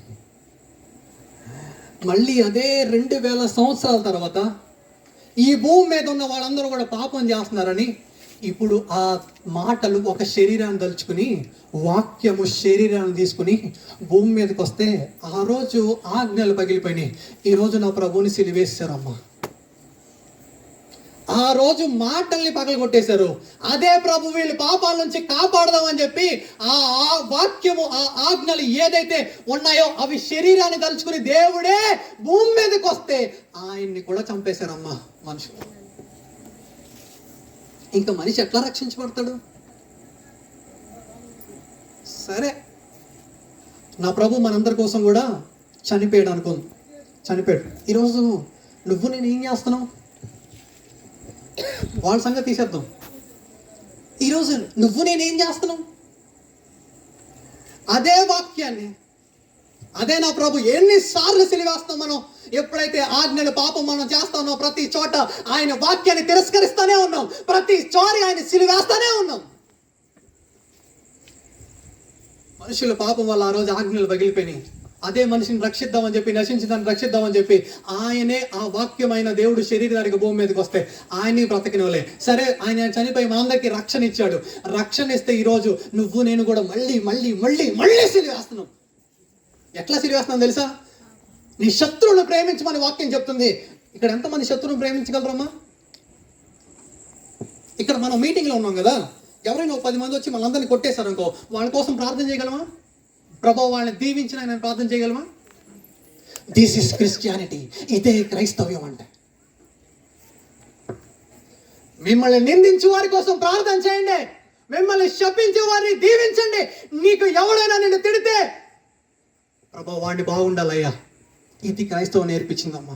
కానీ మనం ఏం చేస్తున్నాం, ఆజ్ఞను ధిక్కరిస్తానే ఉన్నాం. ఎన్నిసార్లు వేస్తున్నాం సిలువ. కానీ మన జీవితంలో భక్తి అంటే ఏంటో తెలుసా? మన జీవితంలో భక్తి అంటే ఇట్లా వచ్చేసి ఒక మీటింగ్కి వచ్చేసి కూర్చొని నాలాంటి వాకింగ్ చేసి చప్పట్లు కొట్టేసి హల్లెలూయా అనేసేస్తే సరిపోయింది. నో, కానుకలు చేస్తే చాలు, పంటకోసారి వెళ్తే చాలు. I'm sorry to say this. ఒకవేళ నువ్వు అలాంటి భక్తిలో ఉంటే కనుక ఈ వాక్యాన్ని చదివి, పాస్టర్ గారు ఇక్కడ మీలో ఎవరైనా చదువుకోలేకపోతే పాస్టర్ గారు ఈ వాక్యాన్ని మీకు చెప్తున్నప్పుడు దాన్ని విని దాని ప్రకారం నిన్ను నువ్వు మార్చుకోలేకపోతే, నువ్వు ప్రతిరోజు వాక్యాన్ని పగలగొడతానే ఉన్నావు, ప్రతిరోజు నా ప్రభుని సిలువేస్తానే ఉన్నావు, నీకు నాకు నిత్య జీవం మాత్రం దొరకనే దొరకదు.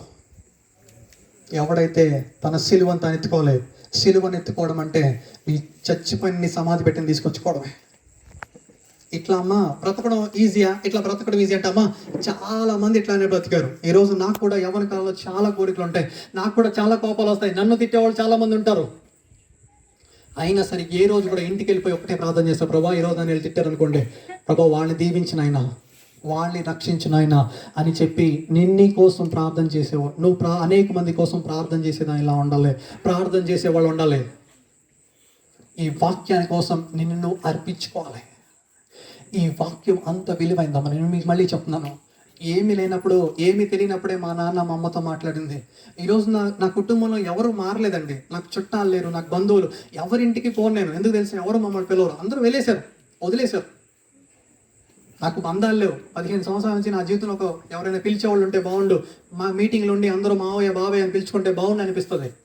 కానీ బైబిల్ చెప్పింది నేను తెలుసా, నా కోసం అవసరమైతే నువ్వు మీ అమ్మ నాన్న వదిలేసుకోవాలి, నీ బంధువులు వదిలేసుకోవాలి, నా కోసం దేన్నైనా ఇవ్వాలని చెప్పింది వాక్యం.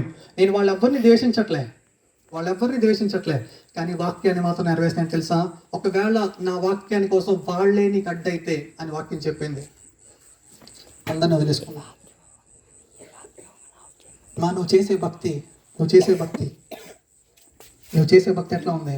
నువ్వు అనుకుంటున్నావు బాగుంది, అది దేవుడికి పాపంలా వినపడుతుందేమో. వాళ్ళు కూడా అంతే, కింద జాతర చేస్తున్నారు, వాళ్ళందరూ కూడా డ్యాన్సులు ఆడుతున్నారు దేవుడు చేసుకుని. వాళ్ళందరూ చేస్తుంటే దేవుడికి మాత్రం అది ఆశీర్వాదం వినపడలే. నువ్వు చేసే భక్తి ఎట్లా నీకు సంతోషాన్ని ఇస్తుందా? అది దేవుడికి ఇష్టం వస్తుందా, దేవుని సంతోషాన్ని పరుస్తుందా లేదా అని నువ్వు చెక్ చేయాలి. ఎట్లా చెక్ చేయాలి బ్రదర్ అని అడిగితే, ఈ వాక్యం దగ్గరికి రావాలి. ఈ వాక్యం దగ్గరికి వచ్చి నువ్వు చేసే ప్రతిదీ కూడా ఈ వాక్యానికి అనుకూలంగా ఉంటే నువ్వు చేసే భక్తి కరెక్టే. ఈ వాక్యమే, నేను చెప్పే మాటల కంటే ఈ వాక్యమే విలువైంది, నా మాటలుగా. ఒకటి. రెండోది, నువ్వు చేసిన పాపాన్ని ఎప్పుడు కూడా గుర్తుపెట్టుకో. పక్కన వాళ్ళు మెడిటేసి తప్పించుకున్నాను, ఎవరికి తెలియదు అనుకుంటున్నావేమో. గుర్తుకో, దేర్ ఈస్ ఎ గాడ్. దేవుడు సర్వశక్తివంతుడు, గాడ్ ఈస్ ఓమ్నిషియన్స్. మనము దేవుడి నుంచి తప్పించుకోలేం. I'm very clear. You can never hide. ఈ ప్రపంచంలో నువ్వు ముసోడై చచ్చిపోయేదేమో కనపడి గుర్తుపెట్టుకో. నువ్వు నేను చేసింది మాత్రం పాపం అయితే అది దేవుడు తీర్పులోకి తీసుకొస్తాడు ఒక రోజు. You can never hide your sin. ఈ భూమి మీద నువ్వు చలవణ అయిపోతావేమో, నీ బ్రతుకులు మంచి గడిచిపోవచ్చేమో. బట్ రిమెంబర్ వన్ థింగ్, క్రైస్తవుడిగా నేను ఒక మాట చెప్తున్నాను మీకు మళ్ళొకసారి. ఏదైనా తెలుసో తెలియక ఏం చేసినా సరే తెలిసి మాత్రం చేయడానికి ప్రయత్నం చేయొద్దు. నీ మనసుని అంచుకో, ఇంకొకరి మీద నెట్టొద్దు. క్షమాపణ కోసం దేవుని పెట్టుకోవాలి. Number 2. Number 3, the sound of breaking. నా ప్రభు ఆ రోజు ఆజ్ఞలు పగిలిపోయినాయి, నిన్ను నన్ను రక్షించడానికి వస్తే ఆయన్ని సిలువేసేసాం. ఈరోజు నువ్వు నేనేం చేస్తాం? హృదయంలో చేర్చుకుంటే, దేవుడిని మనలో చేర్చుకుంటే ప్రేమ, గాడ్ ఈస్ లవ్. దేవుడు మనలో ఉంటే మనం కూడా ప్రేమించడం చేతకైంది. ఈరోజు నాకు చేత కావట్లేదు అని చెప్తున్నావు, దాని అర్థం ఏంటి తెలుసా? నీలో నాలో దేవుడు లేడు అని అర్థం. ఉన్న కొంతవరకే అని అర్థం. దేవుడికి పూర్తిగా నా జీవితంలో స్థానం ఇవ్వలేదు అని అర్థం. దేవుడు మనం ఉంటే మన జీవితంలో కూడా ఆయనలాగా మనం కూడా ప్రేమించడానికి ప్రయాసపడతాం. The sound of breaking. ఇట్లా మనందరం కూడా చేరగలిగితే కనుకమ్మా, అప్పుడు చాలా మన జీవితంలో దేవుడు మన బట్టి సంతోషించి నువ్వు చేసే ఒక్క ప్రార్థన ఈ భూమి మీద శక్తివంతంగా మారుతుంది. అప్పుడు శక్తివంతంగా మారి కొండ లేసి అవతల పడంటే పడుతుంది, కొండ లాంటి సమస్యను పడుతుంది. దేవునికి స్థానాన్ని ఇవ్వకుండా మన జీవితంలో పాపాన్ని పెట్టుకుని నువ్వు నేను దేవుని దగ్గరికి వెళ్ళి నటిస్తే, if you are acting, don't act. నేను వింటానమ్మా, పాస్టర్ వింటాడమ్మా, మేము పరలోకాన్ని ఇవ్వలేం, మేము మీకు మోక్షాన్ని ఇవ్వలేం. ప్రపంచంలో ఏ గొప్ప పాస్టర్ ఎవడు కూడా నీకు పరలోకాన్ని నిత్య జీవాన్ని ఇవ్వడు. నేను ప్రకటిస్తున్న ఈ దేవుడు మాత్రమే. ఈ వాక్యం మాత్రం నీ దగ్గర నీకు అర్థమయ్యే భాషలో బైబిల్ ఉంది, దీన్ని చదువుకుని దీని ప్రకారం నెరవేరిస్తే మాత్రమే, ఈయన చెప్పినట్టు మారితే మాత్రమే నీకు నిత్య జీవాన్ని ఆయన ఇస్తాడు. మేము మీకు మార్గాన్ని చెప్పగలం అంతవరకే. నీ పాస్టర్ గుడ్ అన్నాడు, నీ చర్చిలో నువ్వు సీనియర్ ఉందో, నీకు అటెండెన్స్ ఉందని చెప్పేసి నువ్వు ఇట్లాంటి నిన్ను నువ్వు మోసపరుచుకుంటే మాత్రం నిత్య జీవాన్ని కోల్పోతావు. మీ ఇష్టం, చాయిస్ ఈస్ యాస్. కళ్ళు మూసుకోండి, ప్రార్థన చేస్తాను మీకు. ఒకసారి లేచి నిలబడతాను అందరూ. pray for you.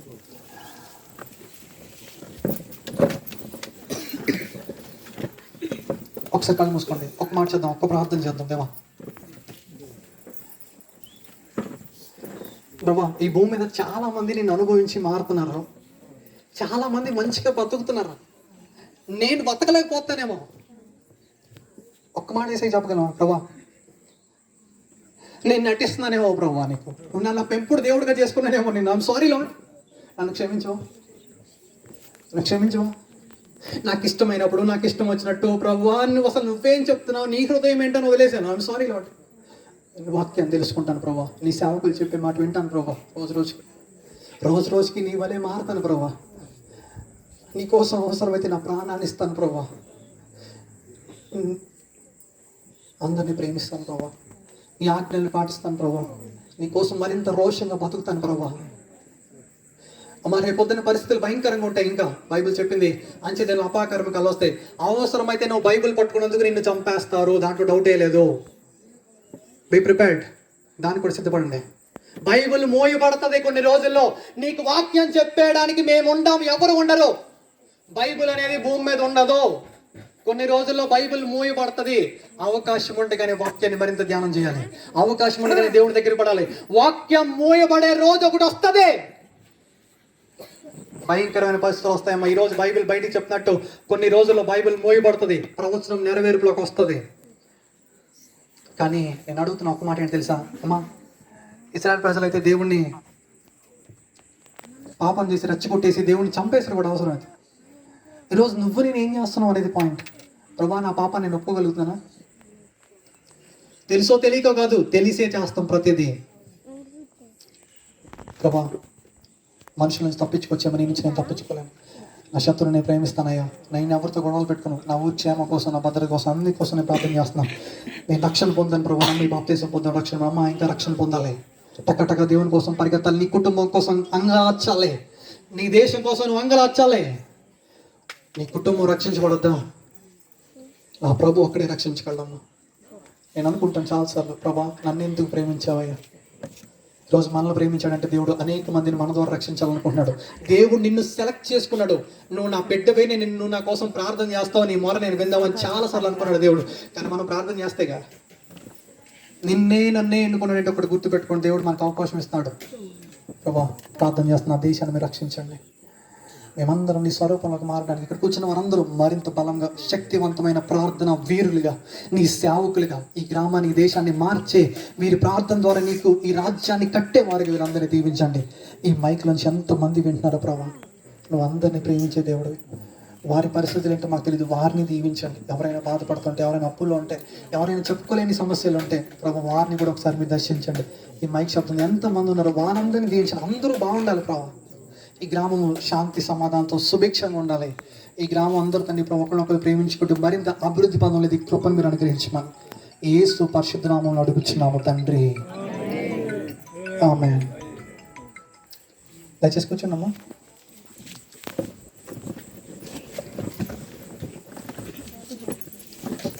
నాకు ఇవ్వబడిన సమయం 10 గంటల 10 నిమిషాలు. నేను ఒకటే కోరుకుంటున్నానమ్మా, నేను మీ నుంచి నా కోసం ఎవరైనా సరే మీకు ఎప్పుడైనా గుర్తొస్తే, నా పేరు వెంకటరాజు పాల్, ఒకటే ప్రార్థన చేయండి. నేను బతుకుండగా నా ఊపిరుండగా దేవుని కోసం పోరాడుతూ ఉండాలి. నాకు 120 కోట్ల భారతదేశాన్ని గెలవాలని ఉంది. నేను అడుగుతాను రోజు ప్రభు, నేను తెలుసా నా ఊరిని ఇవ్వ అని అడగను. నాకు 120 కోట్ల భారతదేశం కావాలి ప్రభు అని ఇచ్చేస్తాను. ఇచ్చే గొప్ప దేవుడు నాకు ఉన్నాడు.